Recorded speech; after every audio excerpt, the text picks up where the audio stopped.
La partie elle est déjà lue. Donc, pas la peine de reprendre la même chose, d'accord? Voilà.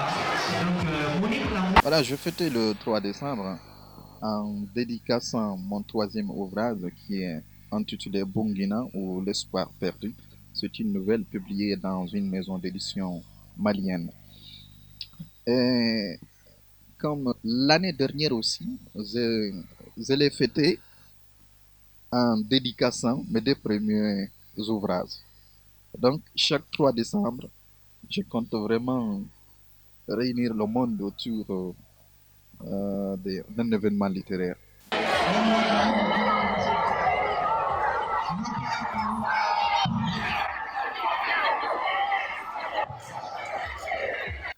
Comme vous pouvez imaginer, dans la plupart des familles, hein, sous les toits desquels vivent des personnes à mobilité réduite, euh, il n'y a que peu de personnes qui se soucient, qui s'inquiètent, qui s'intéressent, n'est-ce pas, à l'avenir hein, de personnes à mobilité réduite. Ça veut dire que ces personnes-là ne sont pas très bien vues, même dans leurs différentes familles. Je ne suis pas en train de dire que c'est mon cas, mais je parle de façon générale. Moi, j'ai eu la chance d'avoir une famille qui vraiment a compris qu'avoir un handicapé sous son toit, ce n'est pas comme on l'interprète ailleurs dans certaines familles, ce n'est pas l'expression de malheur, mais c'est un être humain qui a besoin beaucoup plus d'aide, qui a besoin d'appui, qui a besoin d'être soutenu.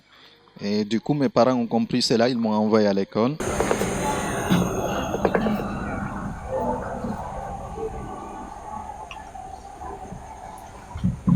Mais cet engagement littéraire, d'où est-ce qu'il est venu? C'est bien sûr de ma passion pour le journalisme. C'est de là est venu, n'est-ce pas, cet engagement littéraire. J'ai eu à lire des œuvres qui ont vraiment attiré mon attention. Et ces plumes de ces auteurs-là m'ont donné la passion, le goût de l'écriture. C'est comme ça que je suis venu dans le monde littéraire. J'ai commencé à produire de n'importe quoi, de tout et de rien.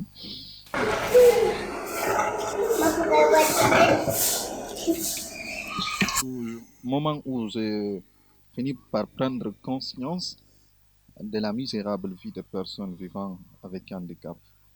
En remarquant, quand je sors, je constate qu'il y a vraiment beaucoup de personnes handicapées dans les différentes rues, surtout chez nous ici à Conakry.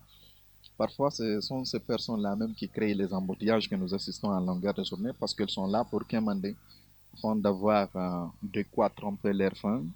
Et ce phénomène-là m'a beaucoup alourdi le cœur. Je me suis dit que la seule façon par laquelle je pouvais contribuer, n'est-ce pas, à l'atténuer, c'est bien de prendre ma plume et dénoncer ce phénomène-là.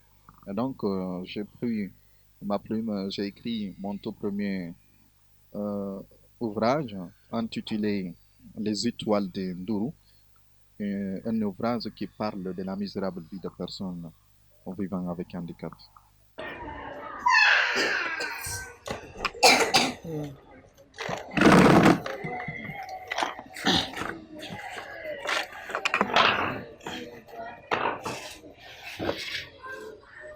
Le volet qui traite le thème qui traite le volet courage, c'est surtout comme ça je trouvais son intitulé. Le handicap n'est pas un carcan de l'excellence. Donc on peut être bien handicapé, mais lorsqu'on se donne avec l'appui de famille, on peut bien devenir quelqu'un, faire même des réalisations que ceux qui jouissent de leur capacité physique n'arrivent pas à réaliser. Dans mon recueil de poèmes, là, je parle de beaucoup de thèmes, beaucoup de sujets, parce que là, si vous voulez, c'est un recueil qui parle des réalités sociopolitiques du continent africain, histoire pour moi donc de prôner une prise de conscience afin que l'Afrique soit au rendez-vous mondial. Et l'écrivain ne peut garder le silence.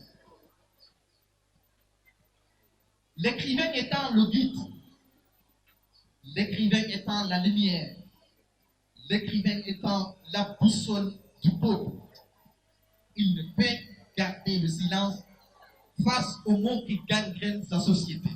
dans le dernier ouvrage que j'ai intitulé Bongina ou l'espoir perdu, là aussi je parle bien sûr des réalités du continent sur les 30 dernières années de ce continent africain. Alors parce que vous n'êtes pas sans savoir que ce continent aujourd'hui est un continent qui a une histoire tumultueuse, une histoire teintée de racisme, de l'ethnocentrisme, de xénophobie et beaucoup d'autres phénomènes de guerre civile. Pour faire un appel afin que les gens puissent changer de mentalité, pour que nous puissions changer la donne, nous accepter, faire en sorte que nos différences soient plutôt notre force commune, nous permettant d'avancer, au lieu que ces différences-là ne soient, si vous voulez, l'essence de notre discorde. Il y avait un jeune homme tout doux et tout calme. Son regard inspirait confiance, tandis que son sourire recelait une certaine sagesse. Contrairement à ses autres collègues, lui, il se démarquait par son sens élevé de l'observation. Ses mots lui coûtaient assez cher. Il parlait peu, très peu. Djikou Sall, c'est un ami. C'est une personne que j'ai eu à découvrir en 2020 lors d'un tournoi sportif à Symphonia.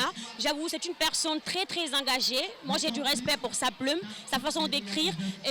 J'ai eu le plaisir de lire ses 2 premières œuvres qu'il a eu à écrire, c'est-à-dire les espoirs de Ndourou et La plume consciente. Ces œuvres, d'ailleurs, on s'inspire de ça. Et en tant que slameuse, on peut s'inspirer de ça pour écrire nous aussi nos textes de slam.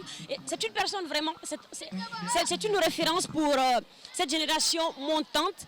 Disons, c'est une étoile montante, voilà.